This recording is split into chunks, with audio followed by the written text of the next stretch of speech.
They called me a saint in shackles for 7 decades. The Sterling family pointed to me as the gold standard of devotion, the man who would sooner bleed than see a Sterling reputation tarnished my name as Pedro to the world. I was the loyal shadow of the Sterling estate to the masters. I was a piece of furniture that could think, but they forgot one thing. Furniture doesn't just sit. It listens, it observes, and in the dark, it waits. I have spent 50 years polishing silver and burying secrets I have held their colicky infants, wiped the sweat from their dying brows, and stood silent while they committed acts that would make the devil himself flinch. They thought I was a monument to their benevolence. They were wrong. I was a tombstone. And I was just waiting for them to finish digging their own graves, you see. The Sterlings didn't just own my body. They owned the air I breathed, or so they thought, but while they were busy playing God, I was busy becoming a bookkeeper of their sins. I wasn't just a servant. I was an archivist of the unthinkable, and today, as the last of the Sterling breath rattles in a dying chest, the ledger is finally full. I was born in 1792. Deep in the heart of the Virginia wilderness, on a plantation that smelled of tobacco and unpunished crimes. My mother, Martha, was the finest seamstress in the county. My father, Thaddeus, kept the horses better than most men kept their children. We were the favored ones, the ones allowed to live in the big house, but favor in the Sterling house was like gold plating on a lead. Caskie, it looked beautiful until you realized you were trapped inside. I was 10 years old when I was given to Master Alistair Sterling's son. Julian, he was a boy with golden curls and eyes like frozen pond water. My job was simple. Be his shadow, protect him. Bleed for him if necessary. I remember the day the mask first slipped. We were by the creek. Julian had tripped and ruined his fine silk stockings. He didn't cry. He didn't even look sad. He looked at me, his loyal friend, and said, "Pedro, if father sees this, he'll whip me, but if I tell him you pushed me, he'll only whip you." He smiled then, a sweet, innocent smile that reached everywhere except his eyes. That was the moment I realized that to a Sterling, love was just a different word for leverage. I took the lashes that night, 30 of them, and as the salt bit into my skin, I didn't scream, I didn't beg. I leaned my head against the cold wood of the whipping post, and I started a list that was 70 years ago today. That list is a noose, and the Sterlings are finally putting their heads through the loop. Oh, the Sterlings, I was the invisible man. It is a dangerous thing to believe a human being is invisible. For the invisible see everything. By the time I was 25, I had mastered the art of the blank stare. It is a specific look, eyes focused on nothing, face as expressionless as a stone wall. When you look like that, white men forget you have ears, they forget you have a soul. They begin to speak as if the walls themselves aren't recording every word. Master Julian had grown from a spiteful child into a man of prestige. He was a pillar of the local church, a man who spoke loudly of Christian charity and the burden of caring for his laborers. But I knew the Julian who existed after the candles were blown out. I was the one who cleaned the blood from his collars. I was the one who disposed of the letters from the women in town who weren't his wife. I remember the winter of 1880. A ledger went missing from the plantation office, a small black book belonging to Alistair Sterling. The house was in an uproar. The overseers were ready to tear the quarters apart. They questioned me for 3 hours. I stood there, the picture of confused loyalty, shaking my head. I haven't seen a thing, Master Alistair. I was busy polishing the silver in the West Wing. They believed me. Why wouldn't they? I was good old Pedro. I was the man who had stayed by Julian's side through his bouts of yellow fever. But the truth was tucked beneath the floorboards of my small room in the attic. I hadn't just found the ledger. I had begun to decode it. It wasn't just a record of crops and sales. It was a record of systemic theft. Alistair was embezzling funds from the county's infrastructure projects. Money meant for roads and bridges, diverted into the Sterling coffers. That was my first brick. Every secret I found was a brick. And I was building a prison. Julian married Miss Caroline Beaumont in 1822. It was the wedding of the century. I stood behind him as his best man in all but name, holding his ring, straightening his coat as he looked into her eyes and swore his eternal fidelity. I felt the weight of a letter in my pocket, a letter I had intercepted the night before, written by Julian to a woman in Richmond, promising her he would never truly belong to his wife. I watched Carolyn smile, her eyes full of hope. And I felt a twinge of pity, but pity is a luxury a man in my position cannot afford. Pity doesn't buy freedom, pity doesn't settle accounts one night. As I was drawing Julian's bath, he looked at me in the mirror. He was drunk on brandy and his own power. "Pedro," he said, "you're the only soul in this world I can trust. Everyone else wants something from me, but you're just part of me, aren't you?" I bowed low, my face hidden in the shadows. "I am whatever you need me to be, Master Julian." He laughed and tossed a gold coin at my feet. I picked it up. But I wasn't looking at the gold. I was looking at the way his hand trembled when he thought. I wasn't looking. He was terrified of something, and I was going to find out exactly what it was. The secret Master Julian was hiding wasn't just a scandal. It was a death sentence in the summer of 1826. The air in Virginia grew thick with more than just heat. A prominent merchant from Norfolk had gone missing, a man who had come to the Sterling estate to collect a debt that Alistair Sterling couldn't pay. The town talked of bandits, of a horse losing its footing in the swamp, but I knew the swamp didn't claim that man, the Sterlings. Did he remember the night it happened? The house was unnaturally quiet. I was summoned to the library at 2 in the morning to clean up a spilled bottle of wine. When I entered, the smell hit me first. It wasn't grapes, it was iron. The heavy Persian rug had been rolled back, and the floorboards were wet. Master Alistair was standing by the fireplace, his face the color of ash. Julian was in the corner, shaking, his fine leather boots stained dark. "Pedro," Alistair whispered, his voice cracking like dry parchment. "The merchant," he was belligerent, "there was an accident, you understand?" An accident? I didn't blink, I didn't gasp. I simply dropped to my knees with a bucket of lye and a scrub brush. "Of course. Master, spilled wine is a messy thing. It takes a deep scrub to get the stain out." As I worked, the two of them watched me. They weren't looking at a man. They were looking at a living vault. They believed that because they owned my life. They owned my conscience. They thought my silence was born of love.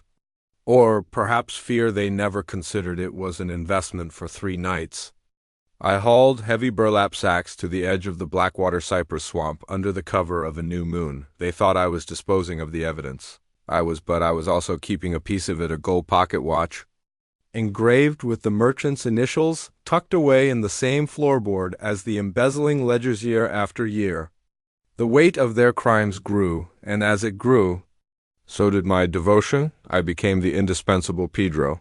I was the one who handled the delicate matters when Julian's younger brother, Bartholomew, got a local girl into trouble. I was the one sent to the backwoods to buy her silence with sterling gold. When the plantation's taxes were audited, I was the one who accidentally knocked over the candle that burned the incriminating receipts. They began to treat me with a terrifying kind of affection at dinner parties. Alistair would brag to his guests, "I'd trust Pedro with my very life. He's more a sterling than a servant, a truly loyal soul." I would bow, pouring their expensive imported port, and think to myself, "You are right to trust me with your life, Master, because I am the one who is going to decide when it ends." But the most chilling part of their loyalty was how they treated my own family. My father had grown old and frail, his lungs giving out from years in the tobacco sheds. I begged Julian to let him retire to a small cabin. Julian patted my shoulder and said, "Pedro, your father is part of the machinery. If the gear stops turning, the whole thing breaks. He stays in the sheds." My father died in the dirt of those sheds in 1834. He died with the Sterling name on his lips, wondering if he'd done enough to keep us safe. That was the day the list in my head became a map to their total annihilation. By 1840, I had become the ghost of the Sterling estate. I was in the room when the governor discussed illegal land grabs. I was in the carriage when Alistair's brother-in-law admitted to a gambling debt that would bankrupt the family. I was behind the curtain when Julian struck his wife for the first time. The Sterlings were no longer just a family to me. They were a business of corruption, and I was the auditor. I remember a specific evening in 1845. The house was filled with the cream of Virginia's elite. They were celebrating Julian's appointment to the local magistrate. The irony was enough to make a man laugh out loud. The man who helped bury a merchant in a swamp was now the face of the law. As I moved through the crowd with a tray of crystal flutes, I heard Julian speaking to a group of investors. "The secret to a successful estate," he said, puffing on a cigar, "is a loyal foundation. Look at Pedro there. He's seen 3 generations of my family. He knows our history better than we do, and yet he is as silent as the grave." The guests toasted to my loyalty. I bowed, my face a mask of humble gratitude, but inside I was screaming. I knew that the history he spoke of was built on bones. Later that night, I was called to Julian's study. He was slumped in his chair, the weight of his double life clearly pressing on him. He looked at me with bloodshot eyes. "Pedro," he whispered, "do you think God sees what we do? Or does he only look at the hearts of men like you?" It was a trap. He wanted absolution from a man he considered his property. "Master Julian," I said, my voice smooth as silk, "I believe God sees everything, but I also believe he is patient. He waits for the cup of iniquity to be full before he tips it over." Julian nodded, comforted by my words, misinterpreting them as a promise of divine mercy. He didn't realize that I wasn't talking about God's hand. I was talking about mine. I began to realize that the Sterlings' greatest weakness was their absolute dependence on me. They had stopped keeping their own records. They had stopped hiding their own trails. They relied on good old Pedro to fix the books, to hide the bottles, and to lie to the neighbors. I had made myself the single point of failure in their entire dynasty. But then the stakes changed. Julian's son, young Master Alistair too, was coming of age. He was a mirror image of his father, arrogant, cruel, and reckless, but he didn't have his father's fondness for me. He saw me not as a loyal shadow, but as a relic that needed to be discarded. He began to look at me with suspicion. He noticed that I stayed a second too long after delivering a letter. He noticed that I was always there. "Father," I heard him say one afternoon in the garden, "Pedro is too old. He knows too much. It's time we sent him to the fields to finish his days, or better yet, sell him south. We need fresh blood in the house." My heart hammered against my ribs. If I was sold, the floorboards would be ripped up, the ledger would be found, my 50 years of work would be for nothing. I had to move faster. I had to make sure they couldn't survive without me until the moment I chose to let them drown. Fear is a powerful motivator, but desperation is a master key. When young Alistair II began whispering about selling me south, he didn't realize he was playing with a man who had already mastered the board. I didn't beg for my position. I didn't remind them of my loyalty. Instead, I made myself the only thing standing between the Sterling family and the gallows. I waited for the perfect moment. It came during the great drought of 1848. The crops were failing, and the bank was knocking. The Sterlings were on the verge of losing the very land my ancestors had bled into. Julian was frantic. He spent his nights pacing the library, drinking himself into a stupor, trying to figure out how to hide the fact that he'd borrowed money he could never repay. One night, as I brought him a fresh bottle of bourbon, I accidentally left a drawer open. Inside was a forged document I had spent months perfecting, a paper that made it look as though the missing merchant from 20 years ago had actually left a massive inheritance to the Sterling family in a secret trust. Julian's eyes nearly fell out of his head. "Pedro, where did this come from?" "I found it in your father's old trunk, Master Julian," I lied, my voice a whisper of feigned awe. "I thought it was just old waste paper. Should I burn it?" "Burn it? You fool! This is our salvation." He fell for it. He used that forged document as collateral for a new loan to save the estate. In that moment, I didn't just have his secrets. I had his signature on a felony. He was no longer just a murderer and a thief. He was a fraudster, and I was the one who provided the evidence. I had tied the noose, and he had reached out and placed his own neck inside it. Young Alistair II's talk of selling me stopped immediately. Julian needed me more than ever to verify the origins of those papers. If anyone asked, I was no longer a servant. I was the pillar holding up a house of cards, but the pressure was beginning to crack them. The guilt of the merchant, the stress of the fraud, and the mounting sins of 3 generations began to turn the Sterling house into a tomb long before anyone died Julian's wife. Carolyn retreated into a cloud of laudanum. Alistair II turned to the bottle and the whip. Taking his frustrations out on the field hands, I watched it all. I recorded the dates of the beatings. I recorded the names of the men Julian bribed. I even recorded the exact location in the swamp where the merchant's gold watch was buried. My ledger was no longer just a book. It was a map of a family's soul, and the ink was black as coal. I remember one evening, Julian looked at me as I adjusted his pillows. He was gray-faced and trembling. "Pedro," he rasped, "you've been with us through everything. If you ever left, if you ever told what you've seen." I smiled. A thin, ghost-like movement of the lips. "Master Julian, where would I go? I'm part of this house, and a house doesn't talk until it collapses." He didn't like the way I said "collapses" for the first time in 70 years. I saw a flicker of true realization in his eyes. He saw that I wasn't his shadow, I was his judge, but he was too weak to do anything about it. He was trapped in the very loyalty he had bragged about for decades. Then the bells began to toll. The year was 1861. The world outside was changing. War was coming, and for the Sterlings, the war wasn't just coming from the north, it was already inside the house. The Civil War didn't just bring soldiers to Virginia. It brought the end of the world as the Sterlings knew it, while the rest of the South scrambled to defend a dying way of life.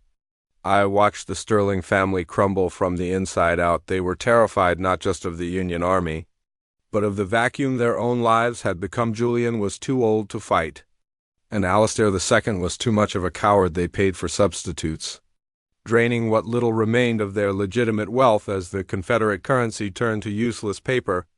Julian became obsessed with the trust I had forged years prior. He clutched those fraudulent documents like a holy relic, unaware that every time he showed them to a lawyer or a banker, he was leaving a trail of breadcrumbs for his own execution. By 1863, the plantation was a skeleton. Most of the field hands had fled toward the Union lines, but I stayed. The Sterlings took my presence as the ultimate proof of their benevolence.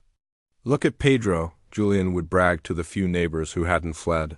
"The world is falling apart, but his loyalty is unshakable. He stayed when the others ran." I stayed because you don't leave a theater 5 minutes before the final act one night. The Union Army set up camp only 5 miles away. Young Alistair, too, fueled by cheap whiskey and desperation, decided he was going to hide the family silver and the inheritance papers in the swamp. He demanded I go with him. "You know the paths." "Pedro," he hissed, his eyes darting around like a trapped animal, "if the Yankees find us, we're ruined. We hide everything tonight." We went into the Blackwater cypress swamp, the same place I had buried the merchant's secrets decades before, as Alistair II dug a hole near a gnarled cypress knee. He didn't realize he was digging only feet away from the bones of the man his father had murdered. "Why are you smiling, old man?" Alistair snapped, wiping mud from his brow. "I'm just thinking of the harvest." "Master Alistair," I replied, "everything that gets buried eventually pushes its way back up through the dirt." He looked at me, a cold shiver visible even in the humid night air. He raised his shovel, the old suspicion returning. "You've always been too quiet, Pedro, too smart when this war is over. I think I'll make sure you finally stop watching us." "The war is already over, Master," I said softly just then. The sound of hoofbeats echoed through the trees. Not Union soldiers, not Confederates.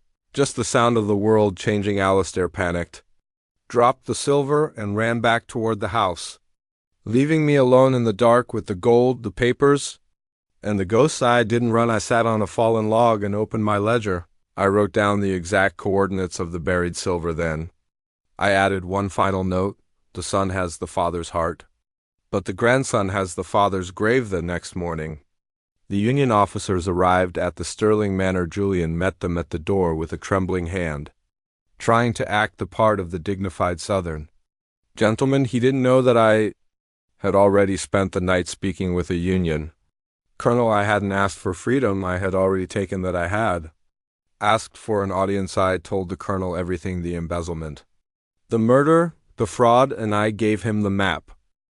The Union colonel didn't come to the Sterling estate to burn it, he came to dismantle it, piece by piece, using the very tools I had spent a lifetime sharpening as Julian descended the stairs, trying to maintain a shred of his old-world dignity. He looked at the colonel, then at the soldiers, and finally at me. "Pedro," Julian gasped, his voice thin and reedy, "what is this? Tell these men who we are. Tell them of our standing." I didn't move. I didn't bow for the first time in 70 years. I looked Julian Sterling directly in the eyes, heart to heart, man to man. "They already know who you are?" "Master Julian," I said. My voice wasn't the whisper of a servant. It was the tolling of a bell. "I've told them everything." The colonel stepped forward, holding the ledger, my life's work. "Mr. Sterling," the colonel began, "we aren't just here about the war, we're here about the Norfolk merchant who vanished in 1826. We're here about the $30,000 of county funds that disappeared from the 1818 ledger, and we're here about the forged trust documents you used to defraud the bank last year." The color drained from Julian's face until he was the shade of a bleached bone. He turned to me, his hands shaking so violently he had to grip the railing. You were the one. All these years, the loyalty, the devotion, it was a lie?" "No," I replied, stepping toward him. "The loyalty was very real. I was loyal to the truth. I was devoted to the memory of my father, who died in your dirt. I was dedicated to every soul you broke to build this house. You thought I was your shadow, Julian, but a shadow only exists because of the light you provided the darkness, and I simply filled it." Young Alistair, too, came charging out of the library, shouting for the guards. But he was met with the cold steel of a bayonet.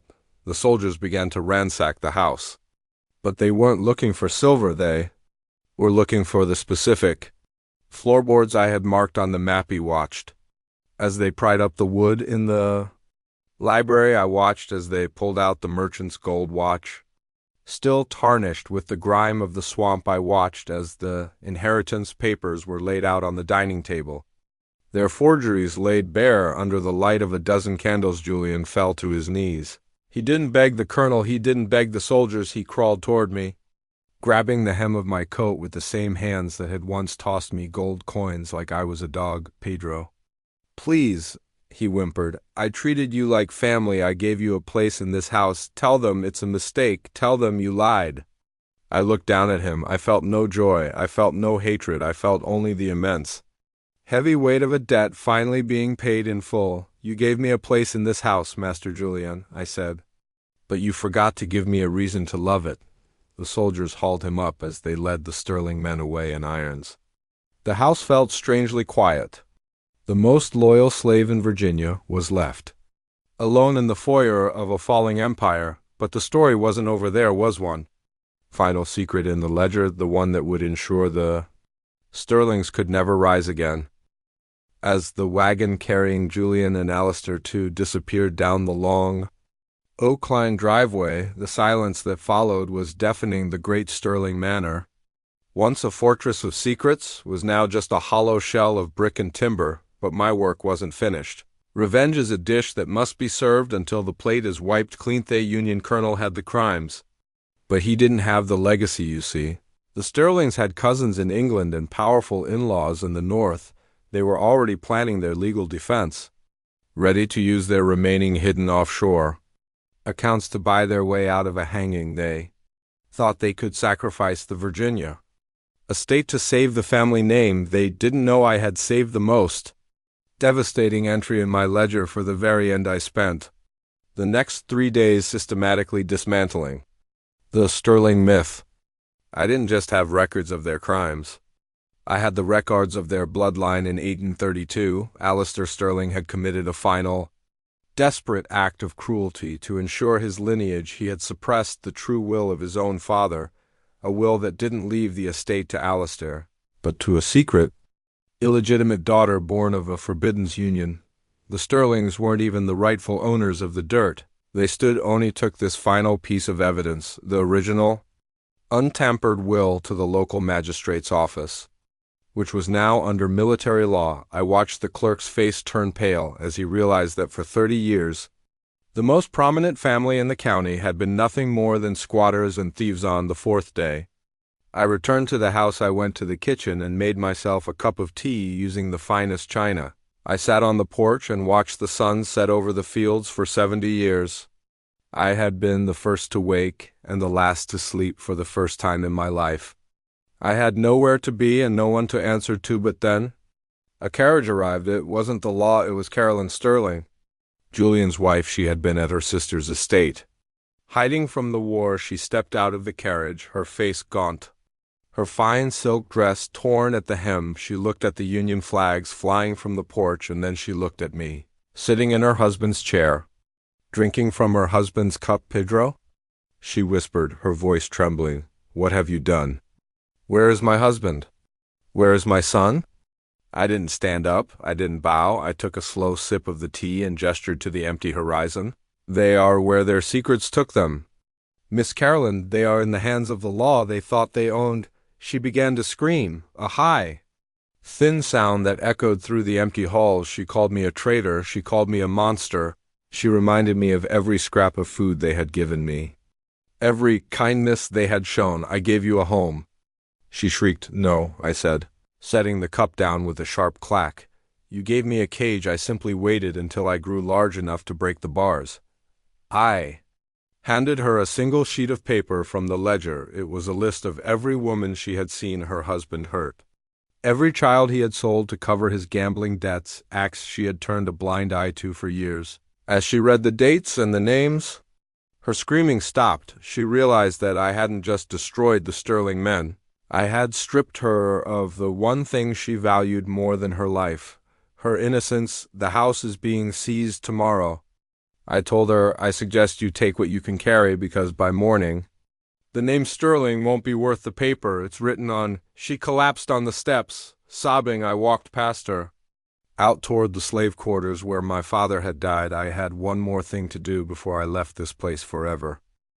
I walked to the edge of the estate, far beyond the manicured gardens and the grand pillars. I walked to the place where the loyal were buried, the unmarked graves, the wooden crosses rotted by time. I knelt at the mound where my father, Thaddeus, lay. "It's done," I whispered to the earth. "The ledger is closed."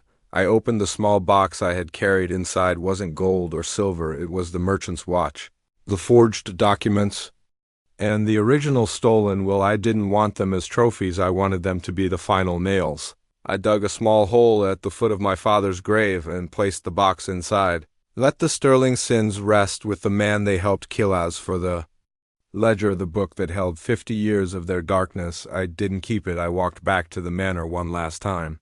The Union soldiers were preparing to leave. Having finished their inventory, I handed the book to the colonel. "Give this to the newspapers in Richmond," I said, "and the ones in Washington. Don't just hang the men, hang the memory of them. Make sure that whenever someone hears the name Sterling, they don't think of Virginia royalty. They think of the merchant in the swamp. They think of the stolen funds.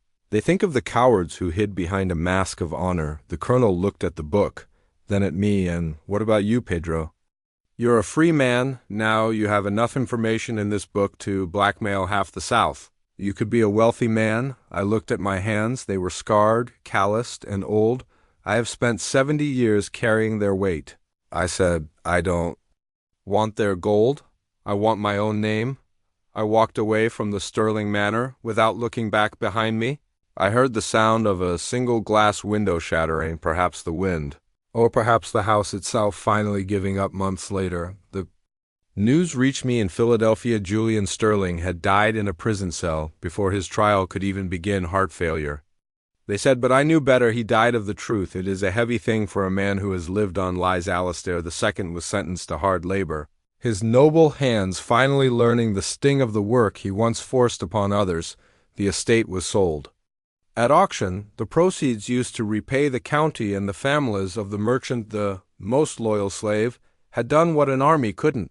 I didn't use a rifle or a torch. I used a pen, a pair of sharp ears, and the most dangerous weapon of all, patience. I am 90 years old. Now I sit on a porch in a city where no one knows my master's name. They only know me as Mr. Pedro Thaddeus. Sometimes people ask me why I stayed so long, why I didn't run when I was young and strong. I tell them that a man who runs only saves himself, but a man who waits, He saves history. The Sterlings thought they were the authors of my life. They were wrong. I was just the editor, waiting for the final chapter to strike through their names forever.